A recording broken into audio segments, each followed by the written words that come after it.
Olá, bem-vindo ao Estudo em Casa, mais uma aula de História e Geografia. Espero que tenhas passado uma boa semana e espero que não tenhas esquecido do pequeno desafio que te lancei na semana passada, que tenhas olhado com outros olhos para os monumentos da tua época e que tenhas conseguido, de certeza conseguiste, identificar um monumento românico, gótico ou barroco. Brevemente aprenderás outros estilos. A aula de hoje, já te tinha dito há umas aulas atrás, falámos de alguns assuntos que tinham a ver com Portugal, mas disse-te até que íamos ter duas aulas em que íamos falar exclusivamente de Portugal. Ora, essas aulas chegaram hoje e na aula da semana seguinte vamos falar sobre Portugal no contexto europeu. Porque este título, que não só aqui, como encontras também nos teus manuais, porque este título de Portugal no contexto europeu? Porque não podemos falar de Portugal sem ser no contexto europeu. Primeiro, porque Portugal é um país que fica na Europa. É um país que constantemente, desde sempre, foi condicionado por aquilo que se passava na Europa. Por outro lado também, Portugal, ele próprio, criou e fez com que acontecessem determinados eventos que acabaram eles próprios por condicionar outros países da Europa. Portanto, sempre que olharmos para Portugal, temos que olhar para Portugal no contexto europeu. O que é que se fazia em Portugal, o que é que se fazia na Europa da época e, por outro lado, o que é que se fez em Portugal pela primeira vez, que depois ajudou a Europa também a desenvolver alguns acontecimentos. Vamos recordar a primeira aula passada, falámos sobre arte e cultura. Chegámos à conclusão que a arte e cultura são a expressão da identidade de um povo e de uma época. Não te esqueças da palavra identidade. O que é a nossa identidade? A nossa identidade é aquilo que nos torna únicos. E quando eu digo únicos, não digo únicos especiais, mas únicos porque não há duas pessoas iguais. Cada um de nós tem a sua identidade e cada país também tem uma identidade global do país, que acaba por se criar. Ora, chegámos à conclusão que a arte e a cultura são a expressão da identidade de um povo, mas que também são extremamente influenciadas pela época em que se vive. Porquê? Porque se há dinheiro ou não há dinheiro, porque se há mais desenvolvimentos técnicos que permitem inovar nas hipóteses construtivas. São variadíssimos os fatores, os próprios temas que se vão usar na arte ou os temas que vão ser discutidos na cultura são completamente impregnados daquilo que se passa nas várias épocas históricas. Chegámos então à conclusão que na Idade Média os estilos que imperaram foram o românico e o gótico, eles foram os estilos da Idade Média.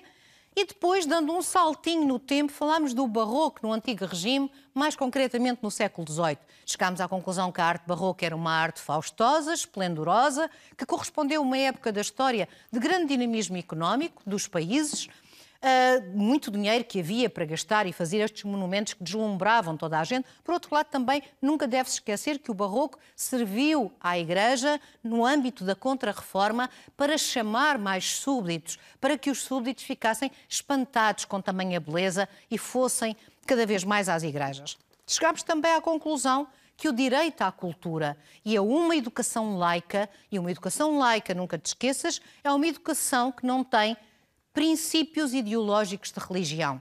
Ou seja, a educação não pode nunca convencer-te ou defender nenhuma religião. A educação e o Estado não têm religião, é isso que é ser laico, e depois cada pessoa individualmente, tal como está escrito na Constituição, e isto foi uma conquista das revoluções liberais, cada pessoa individualmente e sem ser de forma nenhuma beneficiada ou prejudicada por isso, cada pessoa terá a sua religião. Mas o Estado em si e a educação, ela é laica. Este direito à cultura, a cultura que chega a todos e a uma educação laica, foram conquistas e legados das revoluções liberais no século XVIII.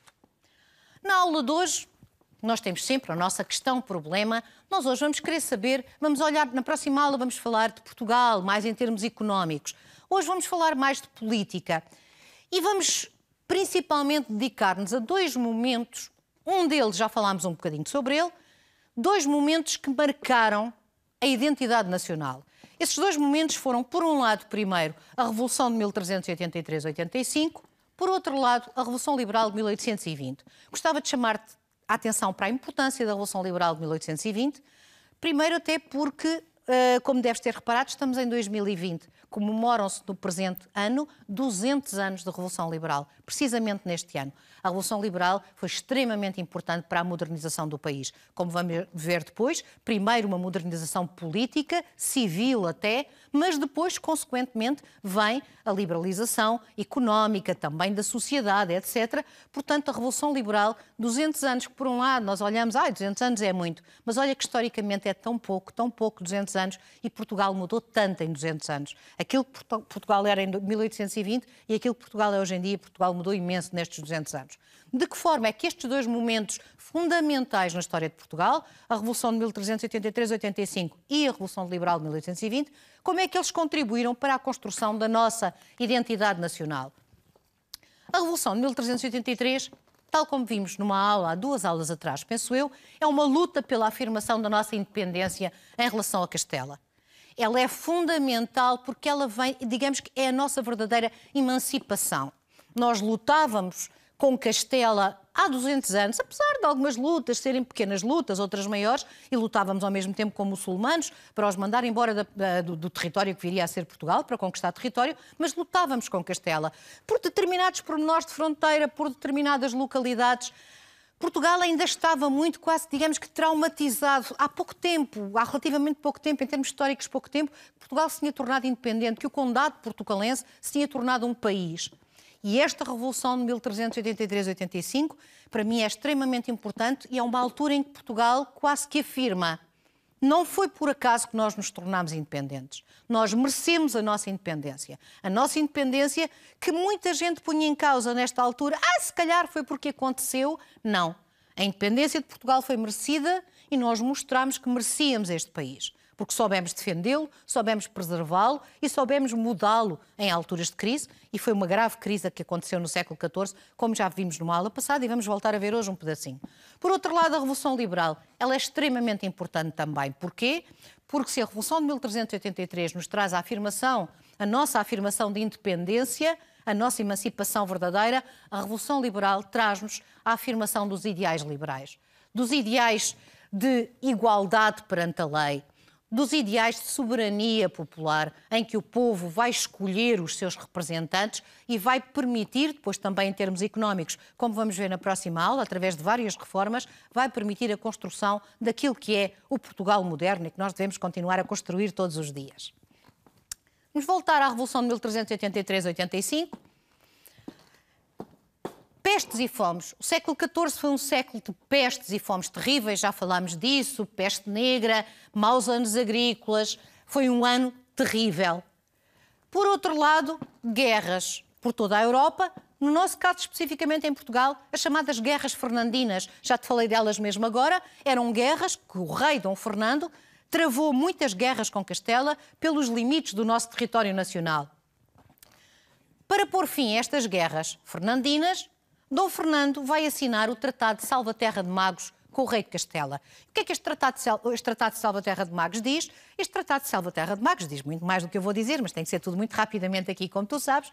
Diz que a única filha de Dom Fernando casar-se-á com o rei de Castela, mas como um tratado para pôr fim às guerras fernandinas. Mas eles também não eram tontos de todo, não é? Ora, se o rei só tinha uma filha, se a filha se ia casar com o rei de Castela, então quem é que ia governar em Portugal um dia quando Dom Fernando morresse?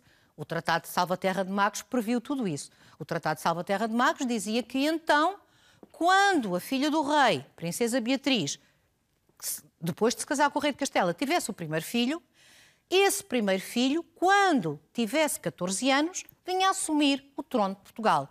Assim a sucessão estaria garantida, porque o primeiro filho varão de Dona Beatriz viria aos 14 anos assegurar o trono de Portugal. Agora, com o que é que não se estava a contar? E temos sempre que contar com os imprevistos, que eles acontecem sempre, passa a vida a acontecer coisas com as quais nós estamos a contar. Dom Fernando morre muito mais cedo do que seria esperado. Nunca é esperado nunca é altura para morrer, mas ele foi especialmente cedo. Dom Fernando morre e surge uma crise dinástica. Porquê? Porque Dona Beatriz não tem nenhum filho sequer. Dona Beatriz não tem nenhum filho e quem é que assume imediatamente? Já está casada com o rei de Castela, mas ainda não tem nenhum filho. Embora se ainda nem sequer tem um filho, muito longe do filho ter 14 anos. Há uma crise dinástica em Portugal. A rainha Dona Leonor, a rainha viúva de Dom Fernando, vai assumir o trono, mas Isto não agrada aos populares. E não agrada porquê? Não agrada porque começam logo a perceber, por um lado, que a alta nobreza e o alto clero estão do lado da rainha, que a rainha está do lado da filha, que é casada com o rei de Castela, que a rainha anda a travar uma amizade muito intensa com um nobre galego, com o conde de Andeiro, um nobre da Galiza, mas portanto espanhol também, e que o rei de Castela quer assumir o trono de Portugal em nome de sua mulher, visto que ele não tem nenhum filho para deixar como herdeiro. Esta revolta popular, que vai acontecer, vai ser apoiada especialmente pela burguesia, que já falámos disso noutra aula, mas também pelo povo.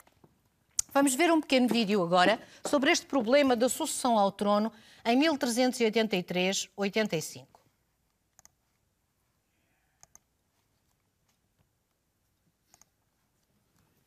Dona Beatriz, filha única de Dom Fernando e Dona Leonor Teles, e por isso sucessora de Dom Fernando, era casada com Dom João I, rei de Castela. O que poderia pôr em causa a independência de Portugal.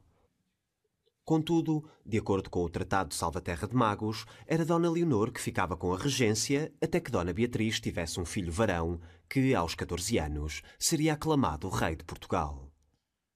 Em outubro de 1383, com a morte de Dom Fernando, surgem os problemas de sucessão ao trono de Portugal.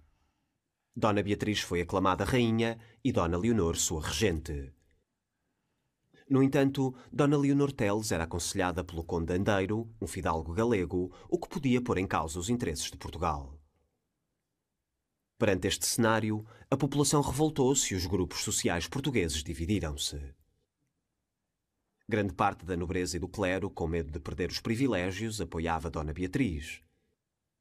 O povo e a burguesia, na esperança de melhorar as condições de vida, ficaram descontentes com esta situação e tentaram encontrar outro sucessor para o trono português. Surgiram assim vários candidatos. Os filhos ilegítimos de Dom Pedro I de Portugal e Dona Inês de Castro, e Dom João, mestre da Ordem de Avis, filho ilegítimo de Dom Pedro I com Dona Teresa de Lourenço. Este último, como era residente em Portugal, acabou por ser o escolhido dos grupos sociais que não apoiavam a subida ao trono de Dona Beatriz. Nasceu assim, em Lisboa, uma revolta contra a regente Dona Leonor e contra a aclamação de Dona Beatriz. Em dezembro de 1383, o mestre de Avis acabou por entrar no Paço da Rainha e matar o conde Andeiro, conselheiro de Dona Beatriz. Dom João, mestre de Avis, acabou nomeado pelo povo de Lisboa regedor e defensor do reino. Estava assim iniciada a Revolução de 1383-1385, que daria origem a uma nova dinastia no reino de Portugal, a dinastia de Avis. Em síntese, em 1383, a quando da morte de Dom Fernando, surge um problema na sucessão ao trono. Dona Beatriz ainda não tinha filhos, logo Dona Leonor tinha de ficar como regente do reino. Os portugueses não apoiavam a subida ao trono de Dona Beatriz e a população dividiu-se. O clero e a nobreza apoiavam Dona Beatriz, enquanto o povo e a burguesia estavam do lado de Dom João, mestre de Avis. Ora bem, então neste pequeno vídeo já conseguimos comprovar grande parte do problema dinástico que surgiu em Portugal nesta altura. Portanto, podemos já lembrar os momentos mais significativos desta revolução: a morte do conde de Andeiro em 1383, a aclamação de Dom João, mestre de Avis, como Dom João I de Portugal nas Cortes de Coimbra em 1385 e, tal como já tínhamos visto numa outra aula, a Batalha de Aljubarrota em agosto de 1385, que vai permitir a afirmação da nossa independência face aos exércitos castelhanos, que eram em muito maior número. Que mudanças é que ocorreram então com esta revolução? Por um lado, a burguesia vai reforçar a sua posição social, o seu poder económico e político, e ela é gratificada com privilégios, porque a burguesia ajudou, e óbvio que os reis têm sempre que ser amigos dos seus amigos e têm sempre que privilegiar quem os ajuda. A baixa nobreza também foi recompensada com títulos e terras, porque a baixa nobreza esteve do lado de Dom João. O povo viu as suas condições de vida melhoradas, porque o povo foi fundamental, o apoio do povo a Dom João, e Portugal acaba por ganhar uma chamada elite social. Ou seja, esta elite social porquê? Porque a elite social são um conjunto de pessoas que gravita à volta do rei. E aquele conjunto de pessoas da corte que influenciam o rei, que falam com ele e que gravitam à volta do rei, deixaram de ser a antiga nobreza e o antigo clero e passaram a ser estes novos grupos sociais e eles têm uma forma de pensar diferente. São mais ativos, mais modernos, mais empreendedores e querem que o país caminhe numa direção diferente. É isto depois que vai protagonizar, digamos, a nossa epopeia dos descobrimentos. Vamos passar agora a outro momento crucial para a construção da identidade nacional. E esse momento crucial é a Revolução Liberal de 1820. Já te falei dela no início da aula. Esta revolução é uma luta pela afirmação dos ideais liberais em Portugal. Ela acontece em Portugal, depois da Revolução Francesa, e vamos verificar, é um bocadinho complicada, tem muitos eventos a Revolução Liberal, vamos tentar simplificar e vamos tentar perceber como é que ela acontece no século XIX em Portugal. Ora bem, começamos por tentar perceber que motivos é que levam a esta Revolução de 1820. São vários os motivos. Aliás, já falámos também aqui noutra aula do conceito de revolução e aproveitaria agora para te dizer. Uma revolução só acontece quando vários motivos se conjugam. Porque quando é só uma coisa que acontece, normalmente não há uma revolução por causa de uma coisa. É como na nossa vida. Se acontece uma coisa, nós ultrapassamos. E normalmente as pessoas são resistentes à mudança. Nós só mudamos quando acontece tanta coisa ao mesmo tempo que nós não temos outra hipótese senão mudar, dar o salto para a frente. É o mesmo, a história acontece, aliás, a história é feita de pessoas. Vários motivos levaram a esta revolução. Primeiro, a partida da família real para o Brasil. Muito haveria para dizer sobre isto. A nossa aula é pequena e temos que falar de tantas coisas. Isto daria para várias aulas, porque é extremamente até caricato, se é que se pode dizer, o episódio da partida de Dom João VI e de sua esposa, Dona Carlota Joaquina, filha também do rei de Espanha. Os casamentos entre reis, rainhas, príncipes portugueses e espanhóis eram muito comuns. E os seus filhos, a partida para o Brasil em 1807. E eles partem para o Brasil, isto provoca um enormíssimo descontentamento em Portugal. Eles partem para o Brasil porquê? Porque Portugal, por 3 vezes, foi invadido pelos franceses. 1807, 1809 e 1810. Porquê é que Portugal é invadido pelos franceses? Eu podia só referir-te aqui a invasões francesas, mas acho que porquê é que Portugal haveria, porquê é que foi invadido?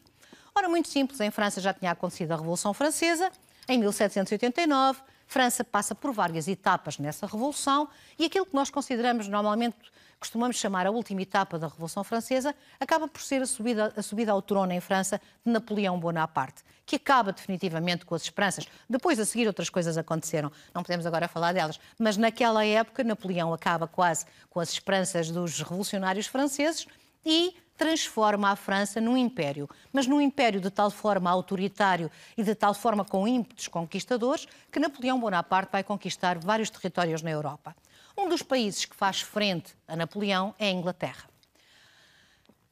Napoleão, numa tentativa de se vingar, digamos, de Inglaterra, vai decretar o bloqueio continental. Como sabes, a Inglaterra é uma ilha e uma ilha precisa de constante tráfego de navios a entrar e a sair.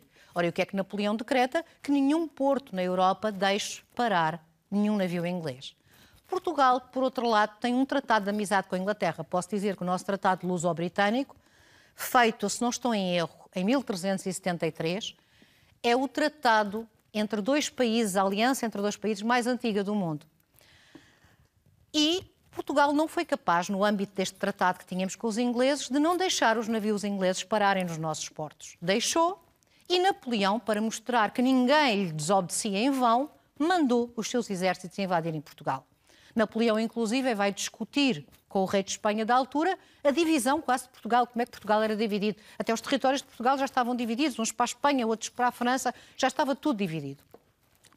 O rei de Portugal tinha perfeita noção, Dom João VI, às vezes penso que Dom João VI é um bocadinho maltratado pela história, às vezes, porque a atitude de Dom João VI às vezes é vista de uma forma demasiado rápida e também não estou aqui para julgar, mas Dom João VI tinha perfeita noção que Portugal não resistiria aos potentíssimos exércitos napoleónicos. Os exércitos de Napoleão tinham conquistado grande parte da Europa. Como é que Portugal ia resistir? Ainda por cima, Portugal a passar por uma situação económica bastante difícil, como podes ver aqui. Portugal tinha perdido muitas das suas colónias, tinha gerido mal o comércio com as colónias no século XVII. Portugal estava numa situação, numa crise económica e financeira. Tínhamos desbaratado, olha, como viste, com o Barroco, tínhamos desbaratado o ouro do Brasil. Portanto, e Portugal estava numa crise económica e financeira. Como é que Portugal iria conseguir fazer frente aos exércitos de Napoleão? Então, o nosso rei Dom João VI é aconselhado, e inclusive, atenção, aconselhado por ingleses até, que estariam à espera na Ilha da Madeira para dar cobertura à saída de Dom João é aconselhado a deixar Portugal e a ir para o Brasil. Porquê? Porque, segundo as vozes da altura, Portugal perder-se-ia. Aqui, Portugal, onde nós estamos hoje, este Portugal na Península Ibérica, perder-se-ia. Mas Portugal era muito mais que este território na Península Ibérica. Portugal era o Brasil e eram todas as colónias portuguesas. Então o que é que o rei foi aconselhado a fazer? Sair daqui deste Portugal, onde nós estamos, ir para o Brasil, ficar no Brasil e daí, com a ajuda dos ingleses, nunca desistindo aqui do nosso território, mas não reagir logo aos franceses, porque o rei foi aconselhado, seria inútil reagir aos franceses, ficar no Brasil e depois, juntamente com a ajuda dos exércitos ingleses, organizaríamos a revolta e voltaríamos a tomar este território. É neste contexto que o rei vai para o Brasil. Aliás, diz-se que o rei chorou durante bastante tempo no navio. Houve um cronista, já falámos de Fernão Lopes, um cronista, todos os reis tinham um cronista. Diz-se que o rei chorou grande parte da viagem com a mágoa de deixar o país e de como deixou o país. Foi uma viagem atribulada para o Brasil, com muitos navios, a corte mudou-se toda, demoraram mais de 2 meses a chegar ao Brasil, apanharam tempestades. Gostaria de ter tempo para falar contigo agora. Só esta viagem e a chegada dos portugueses ao Brasil seria digno de várias aulas. Mas pronto, vamos deixar e vou ter a certeza que vais ter a oportunidade depois de ver isso. Portanto, partida da família real para o Brasil, tive que contextualizar este bocadinho, agora vou ter que acelerar muito, porque perdi muito tempo aqui nisto, mas acho que isto é um assunto que tem tantos pormenores. Partida da família real para o Brasil, invasões francesas, crise económica e financeira em Portugal, a regência inglesa, porque devido ao acordo feito com os ingleses, Dom João VI, quando parte para o Brasil, deixa os ingleses, digamos, a tomarem conta e a organizarem a defesa portuguesa às invasões francesas, e o general Beresford fica na regência de Portugal. E, por outro lado, o rei, também cedendo às pressões inglesas, quando chega ao Brasil, ele abre os portos do Brasil ao comércio internacional e, obviamente, ao país que vai ter mais benefícios no comércio dos produtos do Brasil, que é a Inglaterra. E se a Inglaterra bem precisava deles, porque, se bem te lembras também, tinha perdido as colónias dos Estados Unidos pouco tempo antes disto. Como é que a Revolução Liberal vai acontecer? Eu acho que estou a ver o tempo a passar, já nem sequer vou ter tempo a te mostrar um pequeno vídeo sobre a Revolução Liberal. No norte do país é criado o Sinédrio. O Sinédrio era uma organização secreta que foi, digamos que, comandada ou liderada pelo juiz Manuel Fernandes Tomás.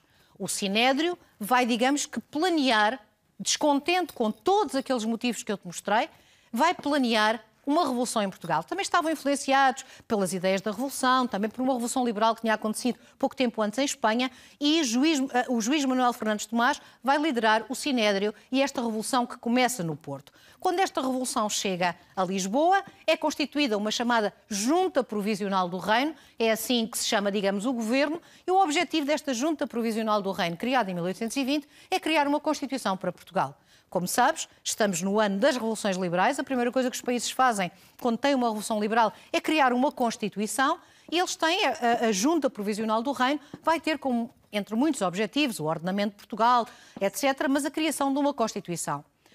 Cria-se uma Constituição e imediatamente há uma coisa que também é exigido: o regresso de Dom João VI do Brasil. Os portugueses não querem mais o rei no Brasil, porque há uma coisa que eu te quero chamar a atenção. As revoluções liberais, quase todas elas, não queriam que deixasse de haver rei. Elas queriam que houvesse uma monarquia constitucional. Queriam que o rei continuasse a existir rei, cá em Portugal queriam. Aliás, exigiram o regresso de Dom João VI do Brasil, que continuasse a existir rei em Portugal, mas que o rei governasse não de uma forma absoluta e autoritária, mas governasse de acordo com uma Constituição. E que Constituição é esta? Foi a nossa primeira Constituição de 1822. Que Dom João VI regressa, sim, do Brasil. Ele, quando sabe que há a Revolução Liberal e tudo isto, ele regressa do Brasil, deixa no Brasil o seu filho mais velho, Dom Pedro, a tomar conta, entre aspas, do Brasil, e ele regressa para jurar esta Constituição.